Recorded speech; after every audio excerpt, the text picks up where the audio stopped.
one of us as a human being has a unique life story.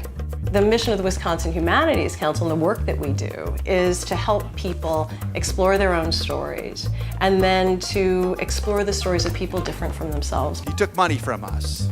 I thought you probably just took money to get home. By understanding those stories, then we are even better able to solve problems together, to make community together.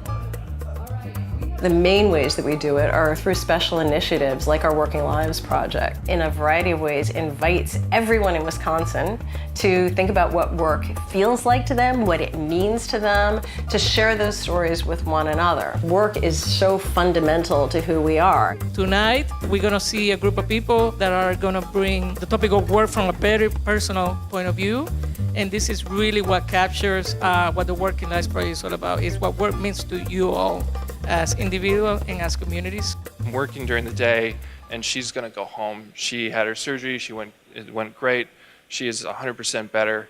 She comes up to me, hugs me around the legs, looks up with these like big deer eyes, and then turns back to her parents and said, "Can't we stay one more day?"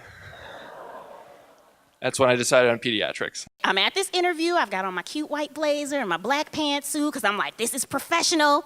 But in my mind, I'm like, I think I'm the person who gonna be doing this when she leave.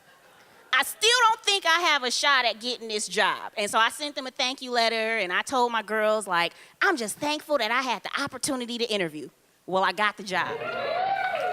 One day, it was just me and who I will call Pete. We're in the back room. 2 police officers walk into the back room and start questioning Pete.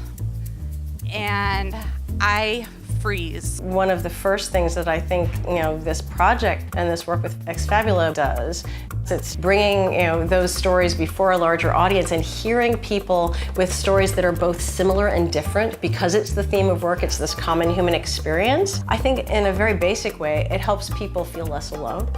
And I also think when we hear stories of people whose experiences are both similar and different from our own, we can also really have profound moments of insight when the way that we see our own lives and our place in the world differently. What's really important for you to know is just down the street from where you had that transplant, there were scientists, 1979, who figured out how to make it possible for you to have those lungs in you today and be here talking to me. And he said, Ben, that is amazing. And I said, no, Ricky, that's good science. You, my friend, you are amazing. A year later, after filing 700 and something stories, working 18 hours a day, literally crying over my articles because my editor was ruthless, I returned to Wisconsin and I went to Marquette University, where I graduated with honors in 2012. Never say never. Thank you. We can bring different people's stories, in a sense, into dialogue with one another. There is an opportunity to rethink and think in exciting ways about who we are as Wisconsinites, who we are as working people. And that's what the humanities are for, to help us think in new ways and to help us think in new ways together.